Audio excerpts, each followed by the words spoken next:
Hello everyone, नमस्कार। एक बार फिर से आप सभी का बहुत बहुत स्वागत है लोधा जी क्लासेस के बीए प्लेटफॉर्म पर। बीए फर्स्ट ईयर के छात्रों के लिए एक और मॉडल पेपर, दैट मीन्स कि प्राचीन भारत के इतिहास पर मोस्ट इंपोर्टेंट प्रश्न में फिर से लेकर के आ चुका हूं, जो 2025 के एग्जाम के लिए आप लोगों के एग्जाम में ब्रह्मास्त्र साबित होने वाले हैं। जी हाँ दोस्तों, बेसिकली तो बीए फर्स्ट ईयर वाले बच्चों ने पहली बार ही मुझे ज्वाइन किया है, क्योंकि फर्स्ट ईयर में है तो आप पहली बार ही सेशन को देख रहे हैं। लोधाई क्लासेस पर अभी अभी आए होंगे, उम्मीद करता हूं। लेकिन दोस्तों, मैं आपको विश्वास दिला दूं, और अगर आपको फिर भी कहीं डाउट जाए ना, तो जो हमारे द्वारा सेकंड या थर्ड ईयर में जो मॉडल पेपर दिए जा रहे हैं, जो क्लासेस ली जा रही है, उनका रिस्पॉन्स आप कमेंट सेक्शन में जाकर चेक कर सकते हैं कि हमारे द्वारा जो क्लासेस दी जाती है वो कितनी वैल्यूएबल होती है, और जो मॉडल पेपर दिए जाते हैं उनमें जो प्रश्न दिए जाते हैं वो कितने महत्वपूर्ण होते हैं। दोस्तों, मॉडल पेपर में जो प्रश्न मैं देता हूं आप लोगों को, सबसे ज्यादा मोस्ट प्रकृति के प्रश्न होते हैं। और मैं इतना भी आप लोगों को विश्वास दिलाता हूं, जैसे कि प्राचीन इतिहास में आज के सेशन में मैं आप लोगों के लिए 15 महत्वपूर्ण प्रश्न लेकर आया हूं। अगर आप उन 15 प्रश्नों की प्रत्येक टर्म पर जिस प्रकार से, जिस तरीके से मैं आपको बताता हूं प्रश्नों की तैयारी करना, यदि आप उस तरीके से प्रश्नों की तैयारी कर लेते हैं तो दोस्तों आपको एग्जाम में कोई रोक नहीं सकता है। याद रखिएगा, बेहतर तरीके से परफॉर्म करके आएंगे और जितने प्रश्न दूंगा सटीक रूप से आपके एग्जाम हॉल में, दैट मीन्स कि क्वेश्चन पेपर में आपको वही प्रश्न देखने को मिलेंगे, जरूर मिलेंगे। चलिए आइए डिस्कस करते हो, देखते हैं कि ऐसे कौन से वो प्रश्न हैं जिन पर आज हमें कंप्लीटली चर्चा करनी है। आइए दोस्तों, बढ़ते हैं सेशन में आगे। अच्छा, आगे बढ़े उससे पहले कुछ और इंपॉर्टेंट अनाउंसमेंट है, जैसे कि यदि आपके एग्जाम में भी समय है और आप किसी अन्य सब्जेक्ट पर डिटेल क्लासेस देखना चाहते हैं, डिटेल में पढ़ना चाहते हैं मेरे साथ में, तो दोस्तों आप जो मेरे पीछे लिस्ट देख रहे हैं ना, ये सभी सब्जेक्टों की लिस्ट है। हर सब्जेक्ट को पूरे चैप्टर वाइज चैप्टर पढ़ाया है मैंने आप लोगों को। तो आप इसी चैनल की प्लेलिस्ट में जाना, प्लेलिस्ट में अगर जाओगे तो ये सारे सब्जेक्टों का अलग अलग प्लेलिस्ट बना दी गई है। आप जाकर के कोई सा भी सब्जेक्ट आप देख सकते हैं, इस सभी सब्जेक्टों की लिस्ट लगी हुई है। क्लियर है? डिटेल में क्लासेस है, चैप्टर वाइज चैप्टर क्लासेस ली गई है। ऑलमोस्ट सभी सब्जेक्ट में पढ़ा चुका हूं यहां पर। आइए आगे बढ़ते हैं। अब एक बात कर ले थोड़ी सी हम मॉडल पेपर की, कि मॉडल पेपर एक्चुअल में क्या है और मैं किस प्रकार से आपको किस किस आधार पर ये प्रोवाइड कर रहा हूं। दरअसल दोस्तों, मॉडल पेपर का मतलब हुआ कि इस विषय मतलब जिस पर आज हम बात करने वाले हैं, प्राचीन भारत के इतिहास पर। तो इस सब्जेक्ट पर मैं आप लोगों को आज 15 दीर्घ प्रकृति के प्रश्न देने वाला हूं। 15 दीर्घ प्रकृति के और 10 लघु प्रकृति के, ठीक है ना, शॉर्ट टर्म वाले और लॉन्ग टर्म वाले। तो ये कुल मिलाकर के 25 प्रश्न आपके पास आने वाले हैं। तो मेन प्रश्न आपके 15 प्रश्न होते हैं जो दीर्घ प्रकृति के होते हैं। तो ये 15 प्रश्न मैं आज के इस सेशन के माध्यम से आप तक पहुंचा रहा हूं। इसकी पीडीएफ भी डालूंगा, इन प्रश्नों की पीडीएफ भी मैं आप लोगों को डिस्क्रिप्शन में डाल दूंगा, वहां से आप डाउनलोड करके उन प्रश्नों को आप अच्छे से पढ़ भी सकते हैं। इसके अलावा अब आपके दिमाग में प्रश्न उठ रहा होगा कि सर आप प्रश्न देकर जाएंगे लेकिन उनके उत्तरों का क्या, उनके आंसरों का क्या। तो उनके आंसरों के लिए दोस्तों दो ऑप्शन आपके पास में रहते हैं। एक ऑप्शन तो ये कि जो प्रश्न मैं आपको दे रहा हूं उन प्रश्नों के उत्तर आप खुद निकाल लें अपनी पुस्तक से, और निकाल करके अलग से नोट्स बना ले, है ना, एक अच्छे से एक प्रॉपर तरीके से नोट्स प्रॉपर मैनेज कर ले, ठीक है, ताकि एग्जाम के टाइम में आप बार बार उसका रिवीजन लगा सके। और यदि आपके पास टाइम नहीं है, आप जॉब करते हैं, किसी भी कारण से अगर आपके पास टाइम नहीं है नोट्स तैयार करने के, इनके प्रश्नों के उत्तर निकालने के लिए, तो दोस्तों उसके लिए भी आपके पास में एक ऑप्शन है। ऑप्शन ये है कि ये इन सभी प्रश्नों के उत्तर प्रॉपर तरीके से कस्टमाइज करके एक नोट्स मेरे द्वारा तैयार कर दी जा चुकी है। आप यदि चाहें तो वो नोट्स आप मुझसे ले सकते हैं।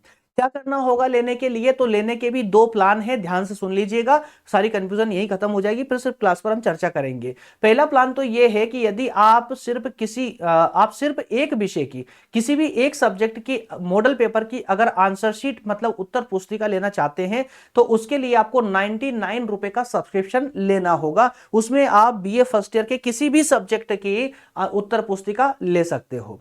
और यदि आप चाहते हो कि आपके सिलेबस में जितने भी विषय हैं, कि आपकी किसी भी सब्जेक्ट में अच्छे से तैयारी नहीं है, मैं चाहता हूं कि मेरे सभी विषयों की आंसर शीट मुझे मिल जाए, ताकि किताब को हाथ भी ना लगाना पड़े, सिर्फ ये नोट्स ही नोट्स पढ़ करके मैं 90% तक मार सकता हूं।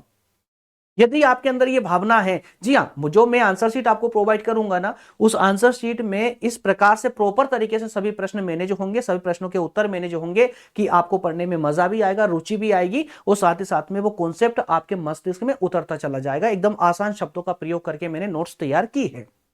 ठीक है, तो आप उसको ले सकते हैं, प्रत्येक सब्जेक्ट की भी ले सकते हैं। 249 रुपए का सब्सक्रिप्शन लेकर के आप सभी विषयों की आंसर शीट भी मतलब नोट्स भी प्राप्त कर सकते हैं। तो ये दो प्लान है। लेना कैसे है? सिंपल तरीका है, इस पेज का अपने मोबाइल से स्क्रीनशॉट ले और मुझे इस नंबर पर व्हाट्सएप कर दे, नीचे अमाउंट डाल दे। 99 रुपए वाला सब्सक्रिप्शन लेना चाहते हैं तो 99 डाल दे, 249 वाला लेना चाहते हैं तो 249 डाल दे। बिल्कुल आपको रिप्लाई कर दिया जाएगा और वहां पर आपको समझा दिया जाएगा कैसे सब्सक्रिप्शन आपको मिलेगा कंप्लीटली।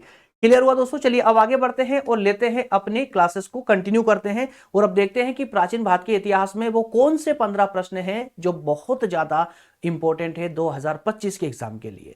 तो उनमें सबसे पहला प्रश्न तो है कि इतिहास की अवधारणा क्या है। इतिहास की पहला प्रश्न है इतिहास की अवधारणा। इतिहास की अवधारणा, उसका स्वरूप, क्षेत्र और महत्व की विवेचना कीजिए। स्वरूप, क्षेत्र और महत्व की विवेचना कीजिए। जहां पर मैंने अंडरलाइन किया हुआ है वो आपका मेन कॉन्सेप्ट है, मेन टर्म है, उसी टर्म पर आपको फोकस करना है। फोकस दैट मींस ये कि अगर आप आंसर शीट नहीं ले रहे हैं तो प्रश्न में जो मैंने अंडरलाइन किया हुआ है ना, उस की पॉइंट को ध्यान में रखते हुए अपनी किताब में उसका आंसर सर्च कर लीजिएगा। क्लियर है? चलिए, तो इतिहास की अवधारणा, स्वरूप, क्षेत्र और महत्व की विवेचना करना है। अथवा में यही प्रश्न इस प्रकार भी पूछा जा सकता है कि इतिहास की विभिन्न अवधारणाओं पर प्रकाश डालिए एवं उसके क्षेत्र का वर्णन कीजिए। ठीक है ना? अगला प्रश्न इसी में अथवा में इतिहास के स्वरूप एवं महत्व का वर्णन कीजिए। तो प्रश्न एक ही है, सिर्फ लैंग्वेज चेंज कर दी गई है, जो मेन कॉन्सेप्ट है वो सेम है। प्रश्न नंबर 2 है भारतीय इतिहास, प्राचीन भारतीय इतिहास के स्रोत बताइए। सोर्सेस कौन कौन से हैं? सोर्सेस दैट मीन स्रोत कौन कौन से हैं। जब स्रोत आप पढ़ लेते हो तो बाकी अथवा में जो पूछा गया है आपसे, इनका जवाब आप खुद अपने आप से दे दोगे कि प्राचीन भारत को जानने के साधन कौन कौन से हैं। ठीक है, प्राचीन भारत के स्रोतों का संक्षिप्त वर्णन कीजिए। सभी प्रश्न कॉन्सेप्ट सेम है, स्रोत आपको पढ़ना है जिससे हमें प्राचीन भारत के इतिहास की जानकारी मिलती हो। अगला प्रश्न लेते हैं, प्रश्न नंबर 3 लेते हैं। अगला प्रश्न है पाषाण काल। जी हां, पाषाण काल को आप पूरे विस्तार से पढ़ेंगे। पाषाण काल को कितने भागों में बांटा गया है उसे भी अच्छे से पढ़ेंगे। पाषाण काल की क्या विशेषताएं रही है उन विशेषताओं को भी अच्छे से पढ़ेंगे। और पाषाण काल को चूंकि पूर्व पाषाण का, पूर्व पुरा पाषाण काल, मध्य पुरा पाषाण काल, उसके बाद में ना जितने भागों में इसको तोड़ा गया है ना पाषाण काल को, उन सभी को आपको डिटेल में पढ़ना है। किताब से अगर आप आंसर ले रहे हैं तो पूरा विस्तार से पाषाण काल को अच्छे से पढ़ लीजिएगा। चलिए अब आगे बात करते हैं प्रश्न नंबर 4 की, हड़प्पा कालीन सभ्यता। हड़प्पा कालीन सभ्यता है ना, तो हड़प्पा कालीन सभ्यता क्या थी इसका कंप्लीट डिस्कशन करना। आपको एक निबंध, एक ऐसे की तरह पूरा एक निबंध लिखना है। कुल मिलाकर एक विस्तार से निबंध लिखना है, या हड़प्पा कालीन सभ्यता का उद्भव कैसे हुआ। अब जब निबंध लिखेंगे और विस्तार समझाएंगे तो उद्भव या वहां की संस्कृति किस प्रकार की थी, उसके पतन कैसे हुआ, ये सारी बातें उसके अंदर आ जाएगी। ठीक है ना? चलिए प्रश्न नंबर 5 लेते हैं। हड़प्पा सभ्यता के राजनीतिक, ध्यान सुनिएगा, आर्थिक उन नगरों के पतन का वर्णन करना है। क्या कॉन्सेप्ट है आपका? 3 कॉन्सेप्ट पूछे गए हैं कि हड़प्पा सभ्यता के समय में राजनीतिक और आर्थिक जीवन कैसा था। तो एक कॉन्सेप्ट राजनीतिक जीवन बताना है आपको, एक है आर्थिक जीवन बताना है आपको, और फिर आगे लिखना है कि इस नगर का, इन नगरों का पतन कैसे हुआ, ये समाप्त कैसे हुए। अथवा में यही पूछ सकता है कि हड़प्पा या फिर सिंधु घाटी सभ्यता की विशेषताएं बताइए, या फिर सिंधु घाटी सभ्यता की सामाजिक, आर्थिक, धार्मिक, कला एवं शासन प्रणाली, इन सभी टर्मों पर फोकस करें। तो हड़प्पा सभ्यता को पढ़ते समय दिमाग में याद रहना चाहिए कि हमें इसके प्रत्येक क्षेत्र को अच्छे से पढ़ के जाना है और आखिरी में इसका पतन जरूर पढ़ना है। अगर हड़प्पा सभ्यता पूछे जाएगा तो उसके पतन के कारण भी पूछे जाएंगे, चाहे फिर वो संक्षेप में ही क्यों ना पूछ ले। प्रश्न नंबर 6 को लेंगे, वर्ण व्यवस्था की उत्पत्ति के सिद्धांतों की विवेचना कीजिए। जहां मैंने अंडरलाइन किया हुआ, फिर बोल रहा हूं, मेन टर्म है वो, उसको इग्नोर मत कीजिएगा, है ना।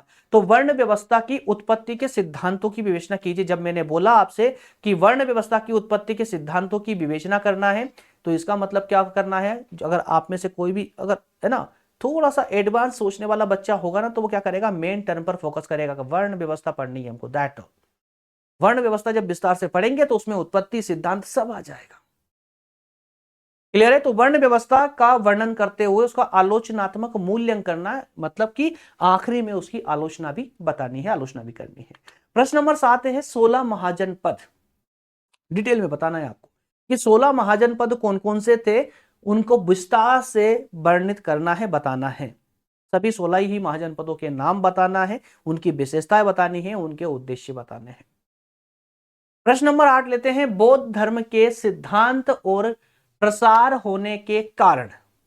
क्या पूछा गया है? बौद्ध धर्म के सिद्धांत कौन कौन से थे और बौद्ध धर्म तीव्र गति से प्रसार हुआ उस समय में, समकालीन समय में बौद्ध धर्म का, उसके पीछे कारण क्या थे और बाद में बौद्ध धर्म के पतन के क्या कारण थे। ये 3 कॉन्सेप्ट आपके बौद्ध धर्म से पूछे गए हैं। प्रश्न नंबर लोन लेंगे। प्रश्न नंबर, अगला प्रश्न है, चंद्रगुप्त मौर्य की शासन अथवा प्रशासनिक व्यवस्था का वर्णन करना है। चंद्रगुप्त मौर्य की शासन व्यवस्था का और प्रशासनिक व्यवस्था का, शासन और प्रशासनिक व्यवस्था का वर्णन करना है। मौर्य साम्राज्य के पतन का कारण भी आपको बताना है। उसी प्रकार से प्रश्न नंबर 10 है, अशोक के धम्म के संबंध में आप क्या जानते हैं? धर्म प्रचार है ना, धर्म प्रकार प्रचार के लिए क्या उपाय की। तो यहां जो इंपॉर्टेंट है मेन टर्म अशोक के धम्म, तो अशोक के धम्म के बारे में थोड़ा सा आप अच्छे से पढ़ लीजिएगा। उसके बाद में उस अशोक के जो धर्म प्रचार का अशोक ने धर्म प्रचार किस प्रकार से किया है ना, उन साधनों का भी आपको जो है वर्णन करना होगा, उनके बारे में पढ़ना होगा। प्रश्न नंबर 11 पूछ रहा है कि गांधार और मथुरा शैली, कला की गांधार और मथुरा शैली, दोनों ही शैलियों को विस्तार से पढ़ना है आप लोगों को। जब विस्तार से पढ़ेंगे तो उसकी विशेषताएं भी आप इसी के अंतर्गत पढ़ लेंगे। उसमें गांधार और मथुरा दोनों में समानता और असमानता दोनों को विस्तार से पढ़ ले जाओगे।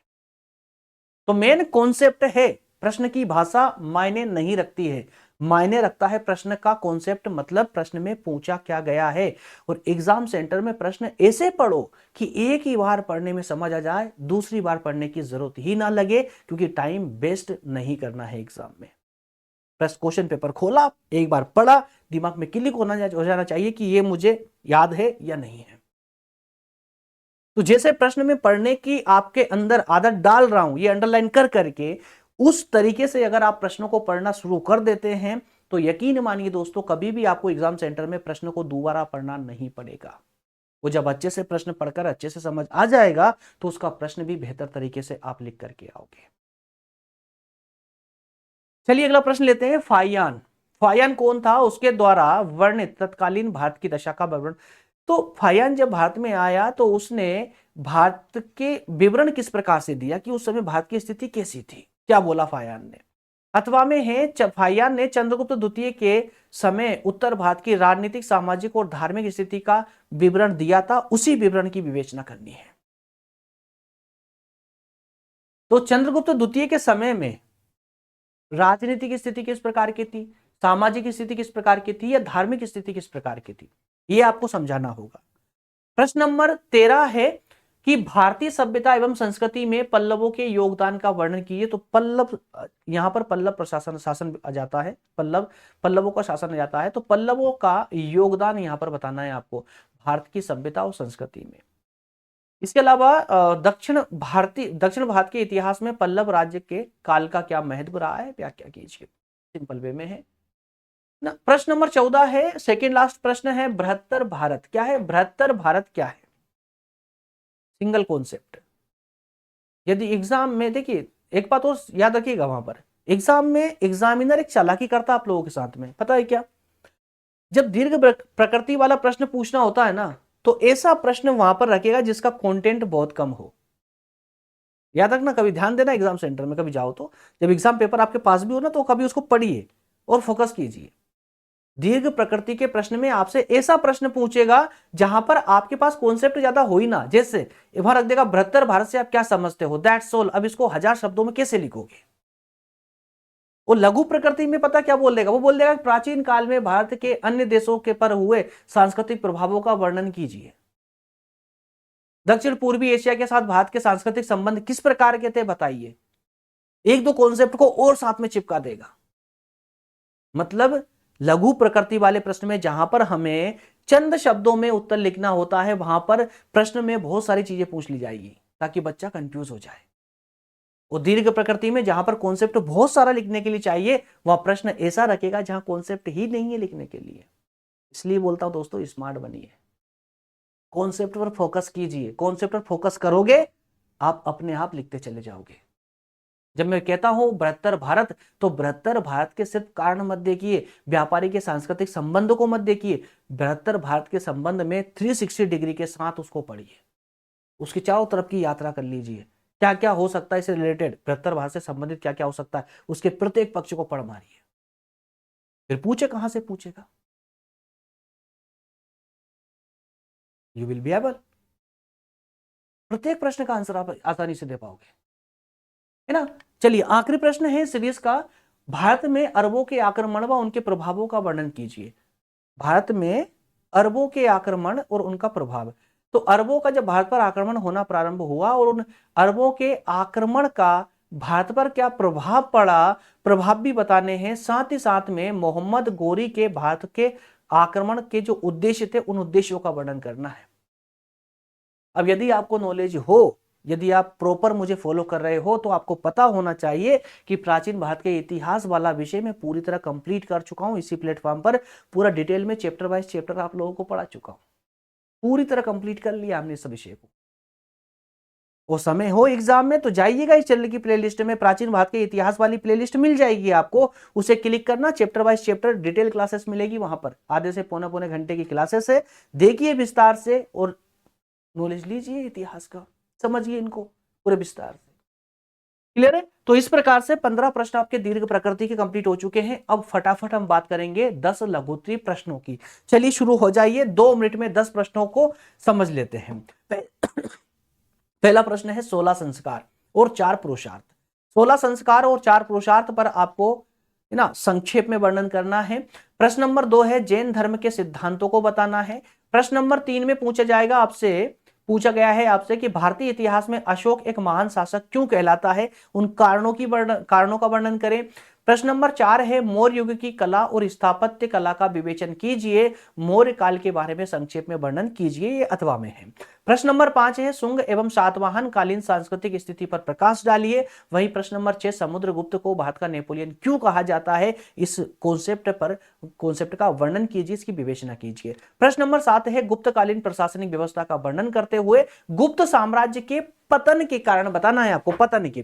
प्रश्न नंबर 8 लेते हैं, 8 है ना, प्रश्न नंबर 8 है हर्षवर्धन के शासन प्रबंध की विवेचना करना है। प्रश्न नंबर 9 में है प्रतिहारों की शासन प्रणाली, समाज, साहित्य, धर्म एवं कला का वर्णन करना है। आखिरी प्रश्न है चालुक्य कौन थे, आखिरी प्रश्न है चालुक्य कौन थे, इनकी 3 शाखाओं को संक्षेप में समझाइए।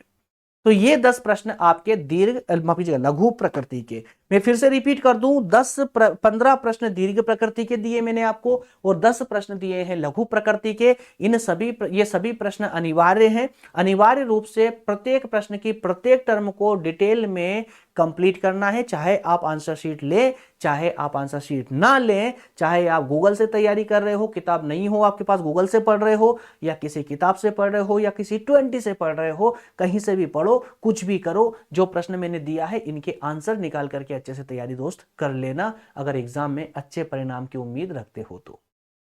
100% मैं ये गारंटी जरूर लेता हूं आप लोगों की कि अगर आपने मेरा मॉडल पेपर ये फॉलो किया या मेरी क्लासेस जो डिटेल क्लासेस है उनको फॉलो किया, आप अगर नए स्टूडेंट हो तो मैं यकीन के साथ कह सकता हूं कि सिर्फ 2 या 3 दिन मुझे फॉलो कर लीजिए, उसके बाद में 3rd ईयर तक आप मुझे छोड़ने वाले नहीं हो, ये मेरी गारंटी है। मेरे सारे स्टूडेंट ऐसे ही है जो फर्स्ट ईयर में आते हैं, 3rd ईयर में आज तक मेरे साथ बने हुए हैं और एग्जाम होने के बाद भी आज मेरे टच में रहते हैं। वो अपने जीवन में कुछ समस्या आती रहती है तो डिस्कस चलता रहता है ना, चलता रहती है चर्चा है, क्योंकि मैंने आप लोगों को कॉन्टेक्ट नंबर भी दे रखे हैं। तो बिल्कुल निसंकोच होकर के ना इस मॉडल पेपर की तैयारी में भिड़ जाइए, एग्जाम नजदीक आ चुके हैं, बिल्कुल बिल्कुल निसंकोच होकर के भिड़ जाइए, बिल्कुल टेंशन डर फियर होना ही नहीं चाहिए मस्तिष्क में। जो प्रश्न मैंने दिए हैं ना, पूरा आत्मसमर्पण करके उन प्रश्नों की तैयारी में लग जाइए। और आंसर निकालने का समय नहीं है तो मैं आप लोगों के लिए मेहनत कर चुका हूं, टाइम निकाल चुका हूं। आप अगर प्राचीन भारत के इतिहास की सिर्फ इसी विषय की आंसर शीट प्राप्त करना चाहते हैं तो उसके लिए आप 99 रुपए वाला सब्सक्रिप्शन ले सकते हैं। और अगर आप आपके सिलेबस में जितने भी सब्जेक्ट है सभी सब्जेक्टों का मॉडल पेपर की आंसर शीट चाहते हैं तो उसके लिए आपको 249 वाला सब्सक्रिप्शन लेना पड़ेगा। दोनों प्रकार के सब्सक्रिप्शन प्लान है, जो आप चाहें वो ले सकते हैं। इसका स्क्रीनशॉट लेकर इस पेज का इस नंबर पर व्हाट्सएप कर दीजिए, नंबर दिए गए हैं, इस पर व्हाट्सएप कर दीजिए मुझे, मेरे पास में लिंक आ जाएगी, ठीक है। ये उसमें से अमाउंट लिख दीजिएगा, ये पेज व्हाट्सअप करके कि कौन से अमाउंट वाला सब्सक्रिप्शन आपको चाहिए, आपको पूरी जानकारी वहां पर दे दी जाएगी व्हाट्सएप पर ही। ओके फ्रेंड्स, मिलेंगे अगले सेशन में। बताइएगा मुझे कमेंट करके अगला कौन सा मॉडल पेपर आप यूट्यूब प्लेटफॉर्म पर देखना चाहते हैं, उसी के अनुसार सेशन हो जाएगा। Okay, thank you so much.